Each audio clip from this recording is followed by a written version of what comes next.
final segment coming up. We react to some of the top soccer headlines, and we start off with Mason Greenwood. It's He has reached agreement in principle with Marseille, or Marseille has reached an agreement in principle with Mason Greenwood and Manchester United to sign him. It's going to be a 5-year contract. He's already arrived at Marseille right now. He landed in Marseille, so it's gonna be it's official. The papers are gonna be signed soon, and yeah, obviously, he was a Manchester United player, went up the ranks at United's at what's Manchester United's youth what's their youth academy called? I forgot. I forgot what it's called. Like La Masia for Barcelona or Cobham for Chelsea. I forgot what Manchester United's academy is called. But he went up the likes of Manchester United's academy, and then he eventually got put in the team, first team, huge potential, highly rated. But then there was the incident with his partner of domestic violence and sexual assault and all that, and he ended up getting charged, but the charges didn't go through, and he returned to football. And then obviously there was a big clamor within United supporters, a big controversy on whether or not he should play or not. It was just too controversial, so they loaned him out to Girona.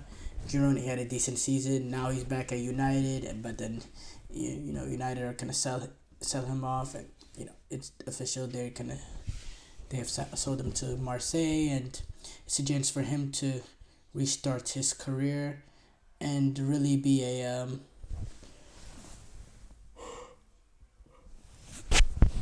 it's a chance for him to restart his career and really get away from all the negativity in England surrounding him. Obviously, he made a big mistake, and there's proof of that mistake. But there are second chances in this world, and he gets it. So, and Marseille's mayor actually tried to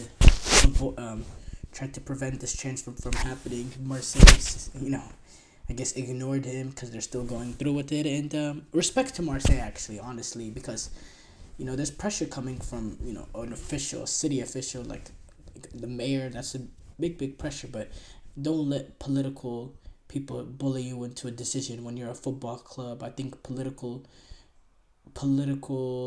people in political positions have no right to comment on anything football related. It has nothing to do with them. Just because you're the owner in the city that the team plays in, you have no right to talk about whether the city should go for this, team should go for this or that player or any of that. You're not part of the football operations. You are the mayor of the city. You do your own job. You stay in politics. Don't worry about football. I talked about this a few days ago, but it reminded me like the Boris Johnson situation with the Super League. Yeah, I disagreed with the Super League, but I didn't want to hear a press conference where Boris Johnson, the Prime Minister, talking about how we'll pass laws to prevent this and all that. Like, no, do your job. Worry about the country. Stop worrying about football. Football, there's football politicians themselves. There's presidents of UEFA and presidents of FIFA and all that worry about all that.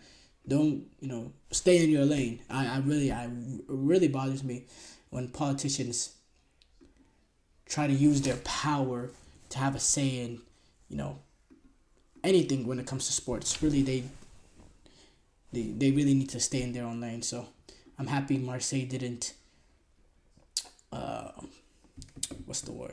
crumble to the public pressure from a city official like a mayor. Not much. Oh, Lenny Yoro, yeah. Lenny Yoro, quality center back, another French talent, because France, they always develop quality players. Man United have beat Real Madrid to Yoro.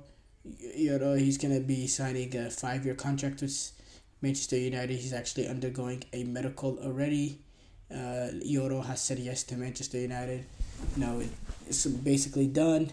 And is with Euro, Real Madrid, according to reports, Real Madrid didn't want to pay more than 30 million.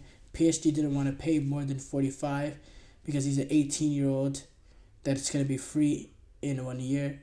But United paid 63 million. Euro he's a talent, and he's 18, and he's one for the future. But United did overpay for him. But also United realized that there's teams, especially with Real Madrid, that probably want him more. So they would have to overpay to get him. But man, United paid 63 million compared to Real Madrid, who didn't want to pay more than 30. It shows that the transfer strategy at Manchester United is so bad. So bad. But Lenny Yoro, he's a good player. He's definitely a good player. Sullivan, Kevin Sullivan, aged 14, which is so crazy to me. 14 years and 293 days. He has broke the record in terms of youngest MLS player. Freddie Adu's was the record, lasted for a very, very long time, as he featured for a side.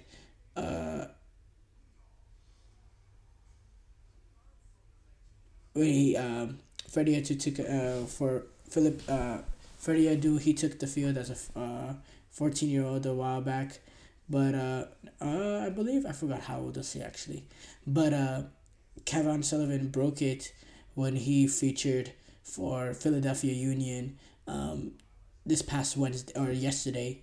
No, not yesterday. Technically today. Oh yeah, technically yesterday, but really today because it's 12:50. But when he took on the New England Revolution, and yeah, it's he got on to the second half. He's a young American. He's signed the largest homegrown contract in MLS soccer history, and it's a deal that actually will create a potential transfer to Manchester City when he turns 18, because of when he turns 18. So yeah, that's very fascinating. It's a player with real quality and real ability, because if he's getting on 14, there has to be huge potential. And by the way, Sullivan, not only is he the youngest MLS player, but he's also younger than any player that has ever appeared in NBA, NHL, NFL, WNBA, or MLB since 1970. That's ridiculous. The youngest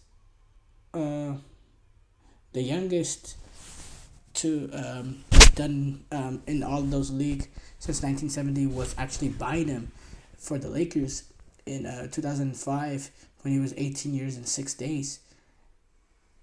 So Sullivan kind of smashed that, honestly. So good for Sullivan, and I think this is a player definitely with potential, because I don't know much about his profile, but if you're playing age 14, there's real ability, and if you're getting ready, if you're ready getting a future contract in place for a team like Manchester City, he must have real quality, and he must be a threat.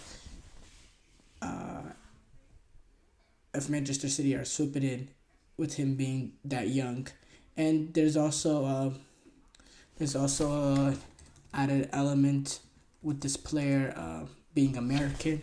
So he has I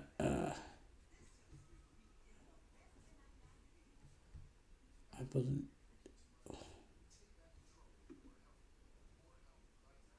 no, with him being American, so that's also a good news for the U.S. men's national team.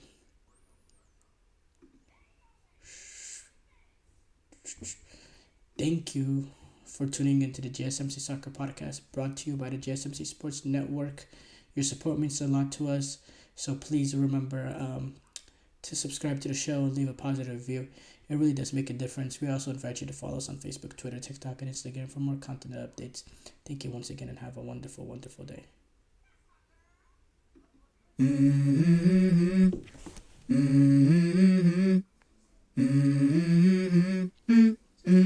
Let's go.